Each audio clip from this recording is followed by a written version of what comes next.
First of all, I wish you very happy Teachers Day to all teachers and stars. Today we are celebrating Teachers Day. Teachers day గురించి అందరూ చెప్తున్నారు, నేను మళ్ళీ దాని గురించి చెప్పదలుచుకోలేదు. ఒక చిన్న సిస్టర్ అండ్ బ్రదర్ కథ చెప్తాను, అన్నా చెల్లెల కథ చెప్తాను. ఒక చెల్లెలు ఎగ్జామ్ లో ఫెయిల్ అయి ఇంటికి వస్తుంది అనమాట. ఇంటికి వస్తే వాళ్ళ అమ్మ నాన్న బాగా తిట్టేశారు. అమ్మాయి తిట్టేసింటే ఆ అమ్మాయి ఏం చేస్తుందంటే బయటకు వెళ్ళి ఏడ్చుకుంటూ ఉంటుంది. అప్పుడే వాళ్ళ అన్న వస్తారు. అన్న వచ్చి ఆమెకు చాలా ఇన్స్పిరేషన్ గా మోటివేషన్ గా తనకు ఒక కథను అనేది చెప్తాడు.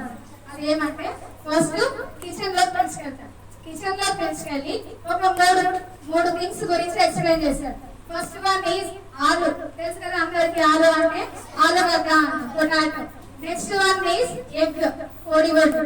Next one is coffee beans, మీ అందరికి తెలుసు కదా కాఫీ బీన్స్ అంటే కాఫీ విత్తనాలు పౌడర్ అంటాం.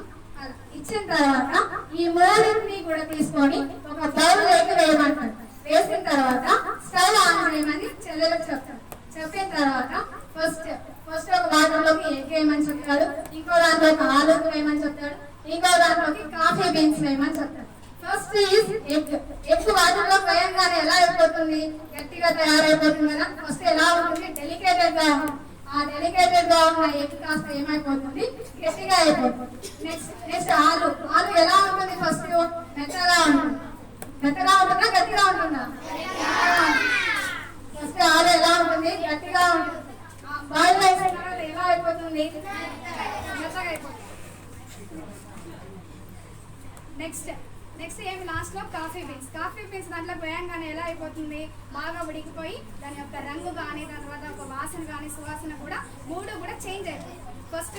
ఫస్ట్ వన్ సమాజంలోకి వెళ్ళిన తర్వాత ఎలా ఉంటుందంటే ఫస్ట్ ఎగ్ లాగా, అంటే మనకు ముందుకు తోసే వాళ్ళు ఉంటారు, తర్వాత పడేసే వాళ్ళు కూడా ఉంటారు. ఫస్ట్ ఎగ్ లాగా ఎలా ఉండాలా, డెలికేటెడ్ గా ఉన్న కాస్త ఎలా తయారైపోయింది, చాలా గట్టిగా తయారైపోయింది. నెక్స్ట్ ఆలు తీసుకున్నాం. ఫస్ట్ సమాజంలోకి వెళ్ళకుండా ఎలా ఉంటారు, కొంతమంది చాలా దృఢంగా, తర్వాత ధైర్యంగా ఉంటారు. తర్వాత వాటర్లోకి వేయంగానే ఆలు ఏమైపోయింది, మెత్తగా అయిపోయింది. కాబట్టి కొంతమంది వెనక లాగే వాళ్ళు కూడా ఉంటారని అక్కడి నుంచి అర్థం చేసుకోవచ్చు. తర్వాత కాఫీ బీన్స్ దాంట్లో వేయంగానే ఎలా తయారైంది, తన యొక్క రంగును మార్చుకోండి, తన యొక్క సువాసనని మార్చుకోండి, తర్వాత దాని యొక్క స్మెల్ అంతా కూడా మొత్తం వ్యాపించేలాగా తయారైంది. అలా మనం కూడా ఎలా ఉండాలి అంటే ఫస్ట్ ఎలా ఉన్నా సరే పాజిటివ్నెస్ని అంతా తీసుకొని ఆ కాఫీ బీన్స్ లాగా ఉండాలి అని వాళ్ళ బ్రదరు చెల్లికి ఇన్స్పిరేషన్గా మోటివేట్ అనేది ఇస్తాడు. తర్వాత అమ్మాయి బాగా కష్టపడి మంచి మార్కులు తెచ్చుకొని మంచి ఫ్రీ షీట్ అనేది కొడుతుంది.